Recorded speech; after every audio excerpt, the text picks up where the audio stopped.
On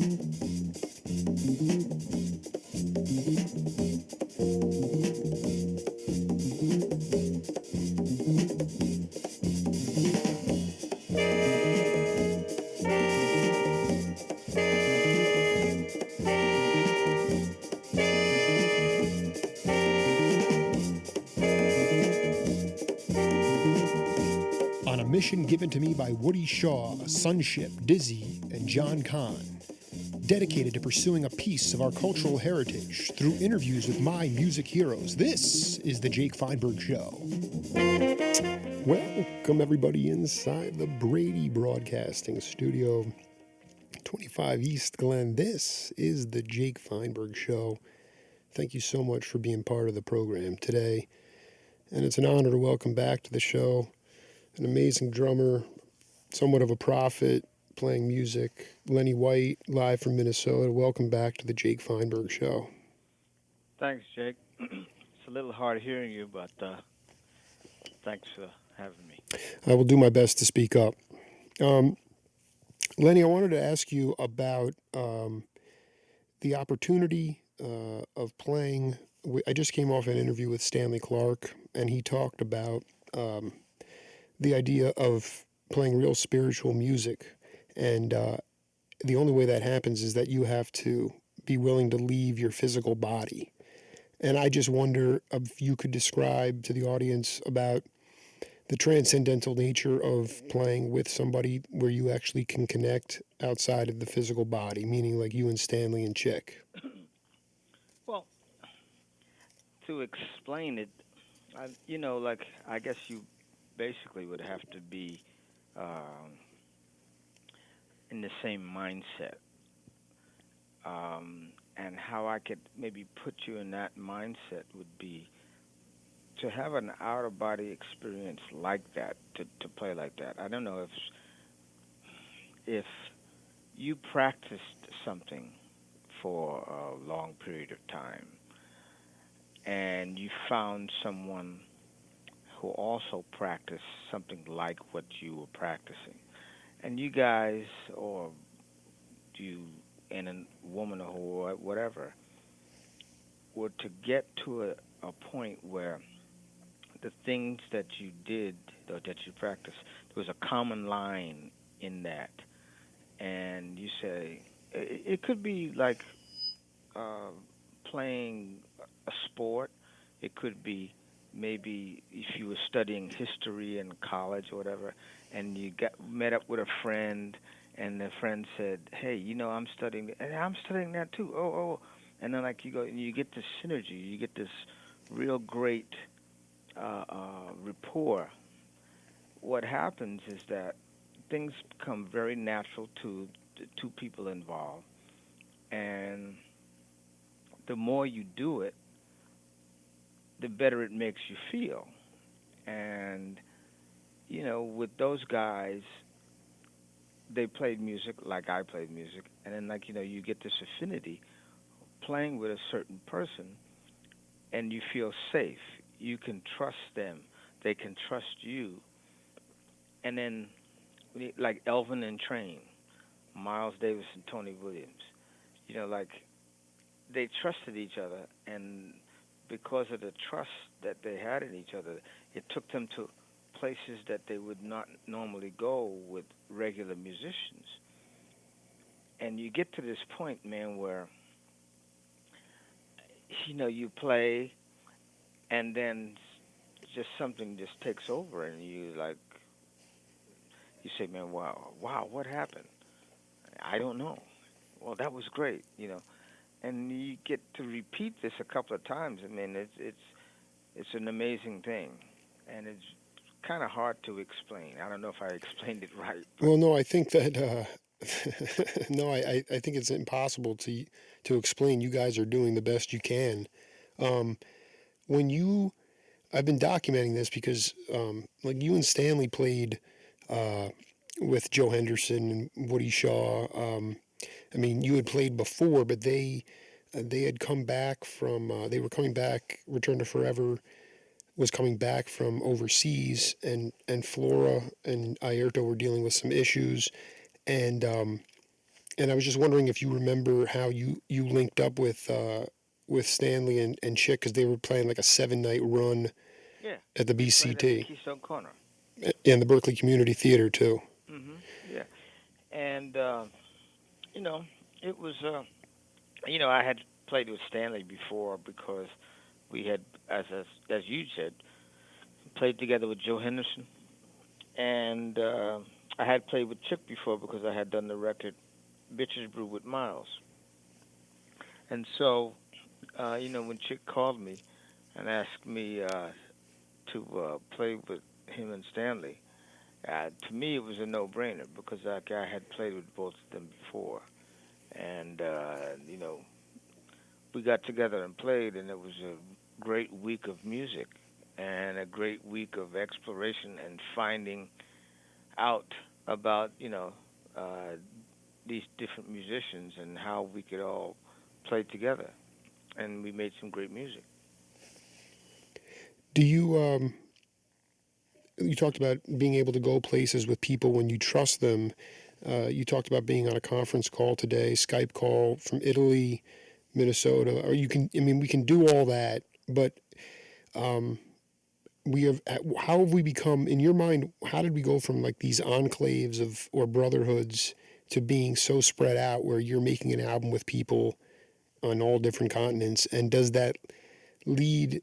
Well, I mean, that's par for the course. I mean, you study to become a musician, and the overall concept and title of a musician is someone who plays music. And you may specialize in a certain type of music, but you play all kinds of musics. There are certain kinds of musics that will prepare you to play many other different styles. And quote unquote, that word jazz, um, the what it takes, excuse me, to come to be a master of that music, it takes a lifetime, number one, and those experiences that you have playing that music prepare you for playing any other kind of music that you want to tackle. So, I use my background, my musical background with the types of music that I've played and attempted to try to master, and I can't do anything else but play with a lot of different kinds of people and a lot of different musical situations. I wouldn't be able to call myself a musician if I didn't do that. Do you see cats now? You guys grew up in the late '60s when the morphing of the music was just beginning to take place. But are there are there cats today that you see that can play soul, funk, R&B, and jazz, all the stuff that you guys were raised on, which is why the music was so magnetic. Do you see that today, or do you see or hear people essentially trying to sound like other people? I mean, are there younger individuals with individual sound, and if so, what is that? What are they adding on to what Tony Williams and Lenny White have done with the drums? Well, excuse me. There are a lot of fantastic young musicians um, that are playing and doing a lot of different challenging things today. But I do think that the difference is that the music has become somewhat homogenized today, and the closer you get to the source of something, the more authentic it becomes. And when you talk about the music that was created and developed by like Tony Williams, and then like we kind of, you know, uh, took the reins and kind of went with that to another place. Excuse me. I think the key word is seminal. What happens is guys that musicians, artists, who whatever, creative people that create seminal things. What you have is you have people emulating or trying to copy what has been done. And what I do find today is I find a lot of guys and girls doing things that basically are copies of copies, and they I don't think the musicians today go back far enough to the source points for what it is they're playing today to be really authentic. I think that's the thing that I miss the most. Um, I don't know. Maybe today there are more. Uh, there's much more emphasis on technique as opposed to um, feel and actually playing something that's authentic. I think that that's what I miss the most is some real authentic uh, music that is close to the seminal music that was created in the late '60s, uh, between 19. Well, I don't want to date the time, but like the late '60s into the '70s. Absolutely. That's the time I'm focused in on. Like, it seems like you guys. Okay, but when you say copies of copies, what do you mean by that? Well, see, like what happened is there was that music that happened in the late '60s, early '70s, and then in maybe in the '90s, uh, there's a group of musicians that kind of played at that, and nowadays, those are the musicians. The musicians in the '90s are the ones that the musicians today look to as being the progenitors of their music, and they said, okay, well, like I'm gonna go study this guy, where they didn't go back far enough. Is Mm-hmm. what I'm saying. Mm-hmm. And so now you have a guy that a saxophone player that plays like this guy and plays like saxophone player C, but saxophone player C copied saxophone player B and didn't go back to saxophone player A. I don't know if I'm No, no, no. I mean, explaining it it is. right, You're but I spot mean, like, on. I think it has everything to do with the idea. You said homogenization, yes, and I mean, yeah, the fact is there a lot of different kinds of now there are a lot of different kinds of jazz as opposed to what jazz used to be. See, I don't particularly like that term because it's a four-letter word, and I think that the music that it's supposed to represent, the word is supposed to represent, is a lot deeper and more challenging than that for it to be a four-letter word like that. So I that's why I I don't dig particularly it. like Keep going, man. Keep going. it. Huh? Keep going, man. I love it. Yeah, but I want to try to make some point. I want to make an overarching thing. So the homogenization, uh, and that's because they're sort of laying on this '90s sound. well, That's I mean, not so much that, but check it out. Today, for you to play in a club mhm, or to do a recording, I mean, you have to do a tribute to someone, right.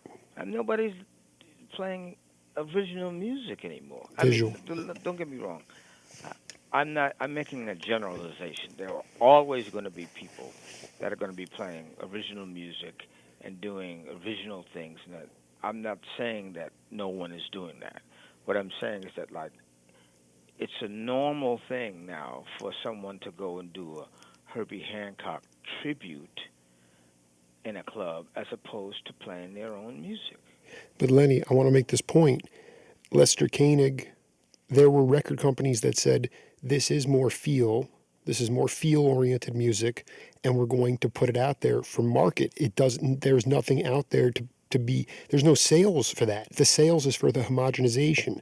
The sales is for the pacification. That wasn't the case with Impulse or with those, like you talked about, late '60s, early '70s. That stuff was being marketed. It was being marketed that way. And so now it's not market abstract or vision. Would you say visionary music? That stuff is not marketed. That's and you're right because it's going. There's great music being played every day, and it will.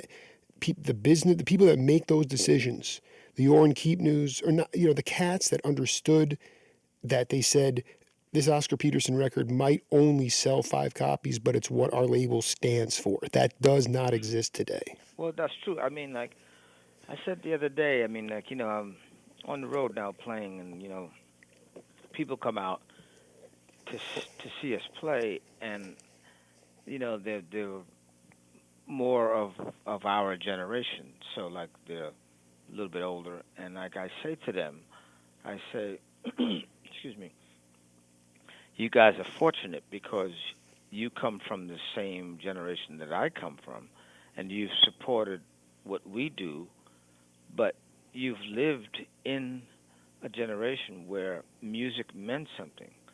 Music that you listened to, that we played, made you dress a certain way, made you think a certain way, made you stand up and take notice of yourself and to say, I want to make a change. And you made a change. But the music inspired you to do that. It's not happening anymore. That's not what's happening today. And it's like a shame. I mean, look, I have the utmost respect for Adele. But to hear Aretha Franklin do an Adele song on her new album, Aretha Franklin, Mm-hmm. I don't understand what's going on. Aretha Franklin is an icon. And I'm not saying that she should not do Adele. That's not what I'm saying. But she's done an album now that is basically an album of covers of young artists. And she's Aretha Franklin. She should be doing her own music, writing her own songs, because she's an icon. And you know what? But has it come to a point where, like, now, I Tony Bennett, Barbara Streisand, they're doing duets with. I don't understand what's going on. Yeah, there was Lady Gaga, and it's almost like a very, very, very pathetic attempt at trying to, like you said, go back in the lineage and pull out, but it's more vocalese. And I guess my point is, I'm going back to our first interview, and you talked about people need to seek.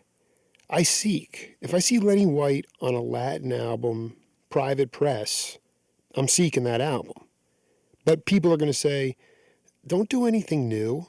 That's too risky. Put something on with a pop tune and you'll sell 5 million more. And that is people. I mean, Aretha, bless her. I mean, the woman's been cranking out stuff for years. I say this, Lenny, because I was really thinking about this as part two. Like, we have no control over this stuff. Yeah. Okay. But you, as a human, as an amazingly sensitive player, and very open, what?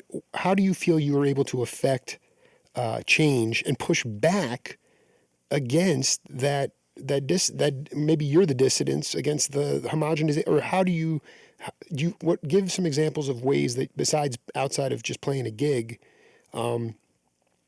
mentoring or just doing right by your, how do you fill in those blanks and push back against this sort of pathetic existence of lack of visionary music? Well, I don't know if there's any one formula for that, but I've managed to come across and meet some fantastic new musicians, and I've been able to work with them excuse me, either in a playing capacity or producing capacity. And like these are pop artists or progressive artists that want to make a change in their music, but their music isn't necessarily 4/4 jazz like I came up playing. But they'll say, you know, um, I liked what you did back then, and I want to take some of that and put it in my music today. And this is how I hear my music today, but I want you to put some of what it is that you did in your generation in my music. And so, like, what you get is, um, you know, some pop music that has some sensibilities within it.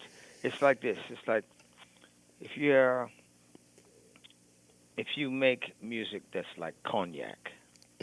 There are cognac drinkers, and your music will go over very well with cognac drinkers. Right?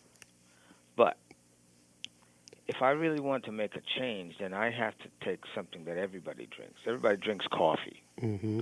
So I have to take what I want to do and put it in coffee. So I have to lace the coffee so people drink the coffee and they say, "Hmm, this is some interesting tasting coffee. I never tasted coffee like this before, but it's pretty good, Sure. you know." And so that's what I would like to attempt to do is to somehow lace pop music so people realize that it is music and realize that, wow, this is different. This is not your normal. And what they have to say is they're saying something. I mean, like there's some substance to these lyrics. There's some substance to this groove. You know. Um, Is that when I'd like you to go a little bit deeper. You talked about you bring a little bit of sensibility. Could you give an example I mean, I remember of how you affect pop music. I remember you telling me, well, I mean, yeah, an example that I can give you a past example. yeah, please. A past example is Steely Dan when they did Asia. When I heard that record, I said, "Wow, pop music has there's some different chords here. I mean, they're doing some different things. They're odd times as within the songs. And see, in the '60s, that would happen normally Yeah, right. because of the way culture was. That everybody was searching, seeking, and experimenting in everything, in all different aspects of life and culture. And it was a thing where if you could change things, you became successful, and you could be rich by coming up with a new formula. That's not the case anymore. Now it's like you could be rich by doing something that everybody does. Mm-hmm. And it's a big attitude change. What does that mean? What? Yeah, because you know what? That's the Jake Weinberg show in a nutshell. This is way too outside for anything going on. I mean, the cream rises to the top, Lenny. But what is that attitude shift? Joe Sample, rest in peace. He told me in our interview. He said, I mean, I've heard a lot of people say this, and I know it's not just like this, but when Reagan came into office, the attitude of the country changed from "I got mine, why don't you have yours?" And that's when it started. That's what Sample put his finger on. I mean, he talked about being able to pick up radio stations from Maine. He was living in San Diego. He could pick it all the way up in California. I'm just saying the idea was, space exploration. You listen to any of those George Russell albums or Gil Evans stuff. I mean, expansion was considered absolutely key to the inventiveness, and it seems so self-evident to me, yet people are petrified of going out and doing that. And I guess what's really pretty cool is that you're doing everything you can to get into pop music and lay those grooves down so that there's some sensibility. I can't think of a better contribution at this time, you know? Well, yeah, you see, the thing is, the when a person, a singular person, asks questions and those questions get answered, but they're still thirsty and they ask more questions, what happens is their knowledge expands. When that singular person's knowledge expands and they continue to ask questions, the universe expands. It expands by one person. So if we were to continue to do that, the universe would continue to expand. Now, that is happening, but it's not happening the way it did in the 60s. Now, people are more interested, not interested, but people are more concerned about surviving. They made a whole bunch of money and they bought a whole bunch of things. Now they're worrying about being able to keep the things that they bought. And so it's about, well, I need to do this so I can get money to pay for what I have. And so that's why people are safe. And that's why, well, record companies are obsolete, but that's why record companies are still looking for things. You know, you can't even get a record deal. Not saying that you really want one, but you can't get a record deal today without having some sort of a mark in the social marketplace. I mean, record companies don't sign artists because of their talent. They sign bands because they have 30,000 followers on Facebook. Right. I mean, it's a totally different world. The attitude is different. It's not an exploratory attitude today. It's more of a corporate. Uh, um, let's let's uh, let's see how we can expand point of view, as opposed to let's see, let's experiment and see what we can come up with. It's like, okay, no, we have a company now. We have to reach more people. Mm-hmm. You know, Mm-hmm. That our formula is a good formula. Now we have to reach more people with it. You know, uh, people are not taking chances also anymore. like what was the last festival you played? The last festival, Mm-hmm. well, I played the Tokyo Jazz Festival. Okay, well, Japan's not a great example because they still are rabid, total freaks about the music. But I just mean like you go to any jazz. I mean, it's just to me. I actually haven't been to one in a while because I just to me it's like if I went to go see Lenny White at a jazz festival and saw like a Coors Light banners and you got, I mean to me it's like that just I understand that's how these things are put on now, but that saps the word jazz. You said it's there's not it's four-letter word and that doesn't do it justice, but that just strips away the soul, the spiritual part of it, and that's what I'm searching, man. I just want I know I can see it, I can feel it, I can hear it. You know, that Blackstone Legacy album, it doesn't make sense to me all the time, but man, you guys were out there and just playing. And Woody had the trust in you guys. He's like, I brought you aboard because I want to hear what you have to say for yourselves within the context of the group. And that, to me, is we're just so spread out. It's non-existent, and so that kind of stuff. I mean, I just think if you're getting into the drum chair and you look behind and you're like, oh, cool, AutoZone, that's great, you know. Yeah, it's another world, Jake, and And that you're right. It again, is about survival because we've bought so much and the cost of living has spiked and people are freaking out. And that's kind of the point too. yeah, it is. I mean, but like we looked for our solutions for coping with whatever problems we had were artistic, even in the sense of self medication back in the days. I didn't do that, but there was a lot of music that was inspired because of this reach to attain a higher consciousness. That's not the case anymore. Um, that motivation and that mindset uh, to explore brought really some very interesting and seminal creations. And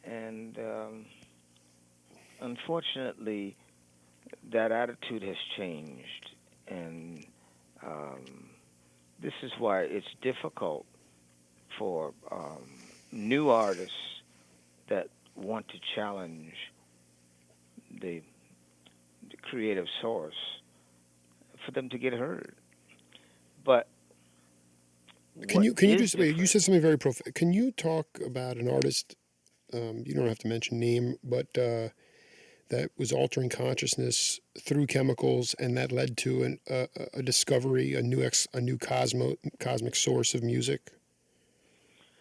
Yeah, but I see, I can't really talk about that from a real.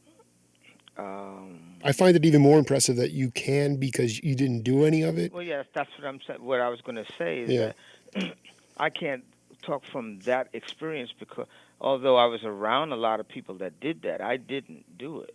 I mean, my position had always been, well, I mean, the creative source came through me, and then people got it. And if that was the case, that the creative source came through me and people would get it, I had to be as pure as I could be in order for the creative source to come through me and people get it. That was my attitude. I'm not saying that was everybody's attitude, but that was my attitude. So that's why I didn't do that. But like there were people that did, and there was some fantastic creations that came from that. I mean, I'm not one to question anybody's morals. That everybody has their own ideals about that. But just for me, I didn't do it. I know it's. I just say to myself, boy, man, what a cool thing for younger cats to find out that these heavyweights. I mean, I know it. I know those guys. I mean, you hear all different stories, but to me, it's profoundly impressive for you to transcend. I mean, no, I don't find it. In fact, I find it much more sophisticated that you didn't experiment with any of that stuff and were able to connect on that level. And I think that for younger cats who are intimidated, scared of trying to find their individual sound, to know that mind expansion is okay. I'm not advocating for legalization of all drugs, but I'm just trying to say I know what you're saying is that we got there. You'll know when you get there. And a lot of the guys use transcendental stuff to get there. And for you to be a part of that, if you witnessed that, I was just wondering if there was a situation where you were a part of it. Even though you were. Oh yeah, no, no, no. What happened? I mean, Mike Clark and I writing a book, and I had done some. We had done some of it, and I think I played someplace with Dave Liebman, and Dave and I go back forever, and Dave used to have a loft on 19th Street in Manhattan, and it was in a building that Chick lived on the middle floor, and I think Dave Holland lived on the bottom floor, and Dave Liebman lived on top. And so we would go there and have jam sessions at Dave's loft all the time, and Michael and Randy Brecker, George Cables, Steve Grossman, a lot of guys, and we'd have jam sessions, and they would all take mescaline and play, Mm-hmm. or smoke weed and play, and like I didn't, but I was part of it and around it all the time, and like there's some great creative music that you know that came from that. So I mean, I experienced it from that perspective, and then like all the employees, I mean the employers that I had, they were doing whatever they were doing, Right. and they were legendary for doing it, you know. So, but I But mean, like, I'm not, I yeah. can't, pass judgment on anybody. I mean, like, it was some great music came from that. Yeah, no, what that's why I want to stay with the music. I mean, what's it just stretched out more? I mean, even just from your point of view, it's just Well, yeah, the music stretched out more because I guess what happens is they were expanding consciousness happening. I don't know if that's the it's fine. It's correct good. It's way. good. Yeah. Yeah, like, but the creative consciousness expanded because they were seeing different horizons because of whatever medication they did. You know, a box became a hexagon, or it became, instead of having four sides, the room had 12 sides. And the exploration was to try to touch all 12 sides of the room as opposed to you being in a room with four walls, you know? Yeah, and I think speaking from some experience, I think it also just lowered all their inhibitions, and those side panels fell off, and they went to places because Well, they. see, the the most the hardest thing for anyone to do is to be in the moment because your life is a collection of memories. It's a collection of your memories, your mom and dad's memories, talking to you about their memories, your friends talking about their memories, and your memories. And all those things together, put together, become your conscious being as opposed to your subconscious. And what happens is you start to think about things that happened to you in the past or whatever. And that's what becomes your timeline. But for you to be in the moment and not think about anything, it's like meditation. Not think about anything other than being in the moment. It's the hardest thing for you to do. And maybe with these different medications, a person could do that. Mm-hmm. And they would be in that moment at that point, or in that note, in that chord. And excuse me, they could hear things that they didn't normally hear because they were what normally happened, they were clouded by other chords and other scales that they played in the past. I don't know. I don't know if that makes sense. No, it doesn't matter, man. I mean, that's the thing is that the music. I'm just talking about stretching out the music. And Yeah, I mean, but you got to think about all that. You got to think about Love Supreme. You got to think about Ascension. You got to think about like free jazz. All of those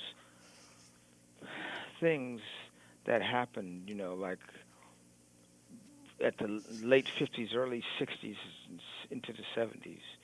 I mean, bitches brew. I mean, you know, there were a lot of mind expanding things happening. Jimi Hendrix, uh, the avant garde in New York, and that transcended out into the West Coast and things like that. I mean, John Cage, all the experimental music that was going on. I'm not saying that it doesn't happen today, but that was the norm back then.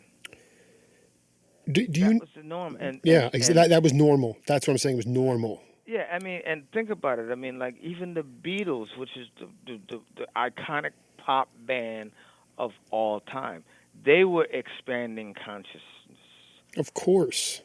And they and were it bringing gurus like, yes, and yeah, and and and that was that doesn't happen today. Right. No, we're really good now at bringing, because everything's very scientific. We bring in Indian doctors and Chinese doctors, but we don't bring in the Maharishi Mahesh yogis, the Sri Chinmoys. I mean, I spent 2 hours talking to McLaughlin about altering consciousness without chemicals because he was in such a rut. But that's what I'm saying. See, Exactly. that was the Right. point. The point is, without chemicals, there was a spiritual quest Clearly. to expand the personal universe. And as I said before, when the personal universe expands, the overall universe expands by one person. If you could collectively get everybody to expand their universe, the universe would expand to heights that would be not it would be unimaginable. Can you tell me a great story about Freddie Hubbard? You played on? I mean, you're drumming on red clay. It stands up better today, I think, than it did then. Um, do you? There are cats like that who, like, I don't know if Freddie would be. With and I think everything has to do. Also, I can just see it myself. Just the Well, um, Freddie lived life to the fullest. he was in the moment. I mean, well, but you listen to the way he played. Mm-hmm. Everything he played was like grandiose, and he tried to play the horn and make the horn reach notes that you know you couldn't reach.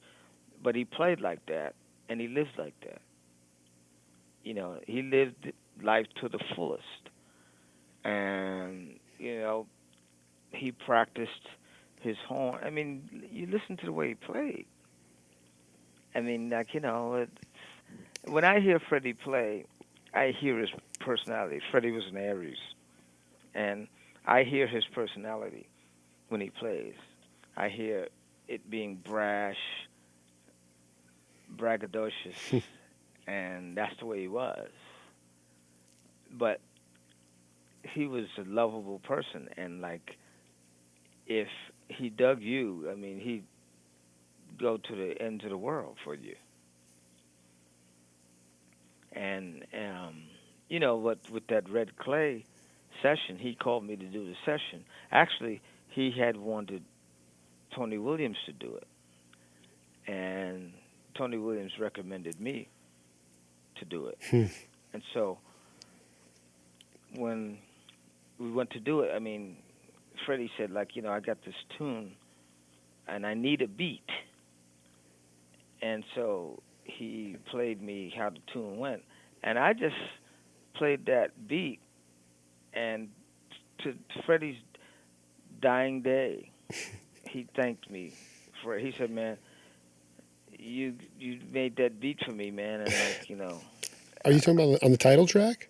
yeah, Oh my god! Because that whole everything sounds like it needed a beat, and you gave it the most. Every song is different. It's the most incredible thing. Probably was the first music album that I ever really got fixated on CD. It just was.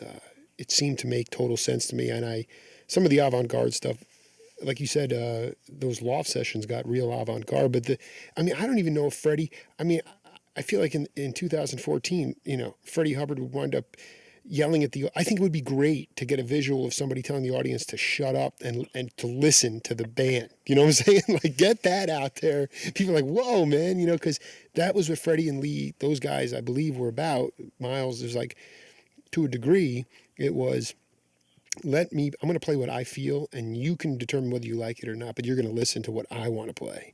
right. You know? Well, you see, the fact is, the attitude about our music back then was we didn't compromise and we didn't apologize for it. We played it, stuffed it down your throat. If you couldn't handle it, then you go listen to some other kind of music. But this is what we did, Mm-hmm. and here it is. And that attitude, you know, actually helped and permeated the community to the point where it challenged everybody within the community to really come with something that was long lasting and seminal. Not don't half ass anything. You got to come with it. And that was the attitude. I mean, it was like bands would play with other bands on shows, and it would be who could one up the other band. with substance, not Yes, not just with music, yeah, not no gimmicks, no tricks. right, It was music. right, right. Who could play faster? Who could play more complex? Who could play more music than the other band? And that was the attitude. That was the attitude of the community, and that was the attitude of the times. And see, that's why, going back to what I said at the very beginning of the conversation, the time period that I'm talking about, which is the early 60s into the late 70s, that attitude permeated that time period, and that's where the seminal music came from. When you talk about going back now into the 90s, when people rediscovered that music, then they played their versions of that. Hmm. Hence, you go a decade further this way to the 2000s, and you got guys that were copying or emulating music that was done in the 90s from the jazz perspective, but that music that was done in the 90s didn't go back far enough.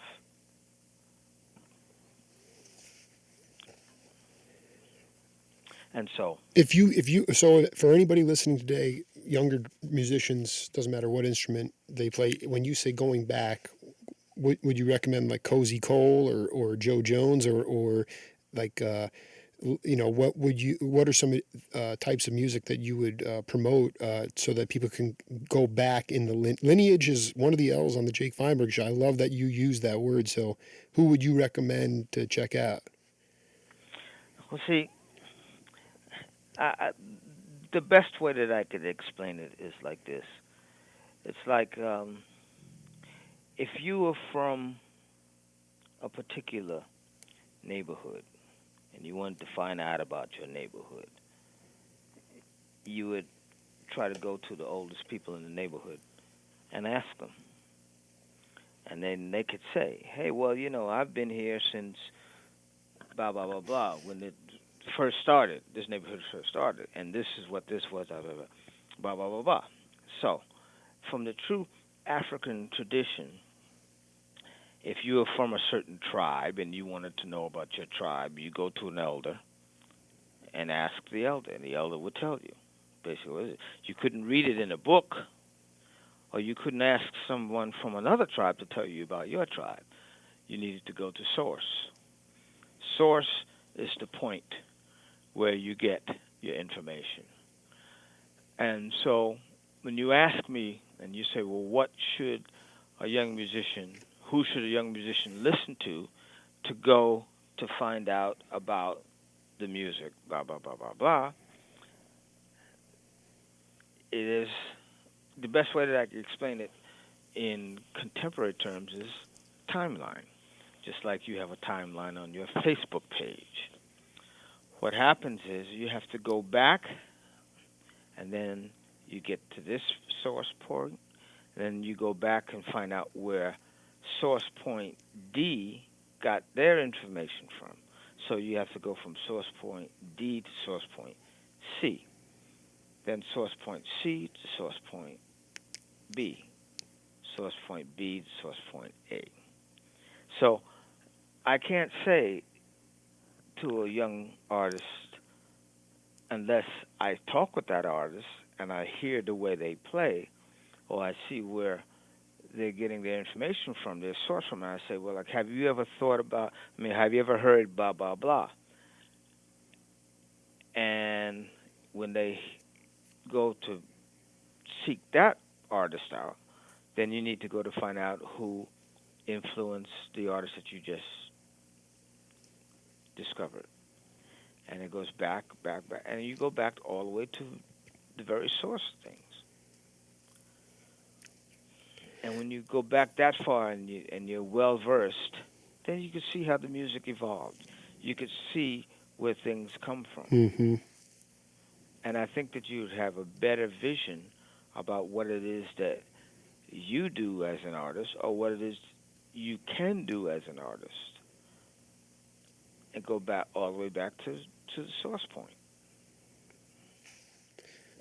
Are there still elders left that can be sought out? I mean, I think what you said before that was inspiring was that you guys raised the bar of the community by playing that kind of music. And from that, activists and leaders, substantive, educated people, athletes, all sorts of people came out of those. I mean, it's reflective. It makes sense. Yeah. But are there, I mean, because you're right, it all depends on everybody's individual style and the kind of advice you can.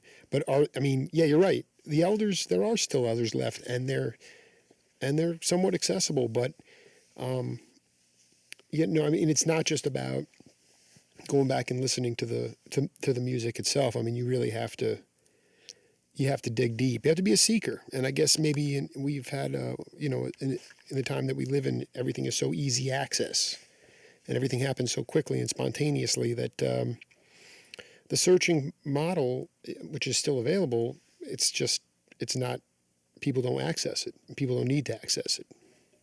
Yeah, I think attitude wise today though, like, Mm-hmm. the information is out there, but the artist might not necessarily want to go back that far, though they're not interested. There's an attitude where like somebody says, um, "Well, I want to be able to play jazz," and guy says, "Okay, well, like you need to go back and study this person," and they go back and study it, and they say, "Well, now you need to go back to study the influence that person." I mean, where he got his inspiration from. And the young artist said, "Well, no, I'm really not interested in that. I have what I need." There's that attitude too, where like sometimes the artist doesn't want to go back that far, or they don't feel as if they need to go back that far. It's like oh, well, I'm happy where I am, and I don't need to go back any further than that. You know. Right. That speaks to the idea that you were talking about early first interview about back then you wouldn't get a pass. There'd be no skating by. People would just tell you're not cutting it. You're out. And now younger cats can just try to, they don't feel it's necessary to have to, or they can get away with it. I mean, it's happened in schools. It happens across the board. Yeah. People get those passes. As we wrap up, because I know you got another call coming in, but can you talk about your concept of love and and how you try to infuse that in music and in your life, holistically? Well, I mean, the first rule is you have to love yourself before you can love anybody else. And a lot of people have problems with that. That's a good point. I don't have that problem, but I know what you're talking about. And it confuses folks. Uh, but love is the highest dynamic from a personal perspective that you can have. See, everything that you do has to be from love. Do you know what selflessness is? Of course. Um, Now, I'll give you an example. In no way, and am I reflecting this to to put any slant or any uh, um, stepping on anyone's religion. But here's a point. Christians spend their lives trying to get to a point where they will be saved and have an afterlife. So, if you go by the rules of what a true Christian should do, and you get to that day where you meet your Maker, and they say to you, well, you lived an exemplary life, and you did what you're supposed to do, but you didn't do enough, and you can't go to heaven. Do you think that that person would be uh, pretty disappointed? Yeah, definitely. Okay, but the fact is, being selfless, he wouldn't or she wouldn't. She'd say, okay, I did what you asked me to do, and I'm content with that. That is an exemplary person. That's a person that distributed love, loved the act of doing what they were doing, loved themselves, and said, I did what I did. If it wasn't enough, that's all I could do. And if I don't get a reward for it, I'm happy with that. That's a very high dynamic, and I don't think most of us could feel that way. We always would have to have some reward.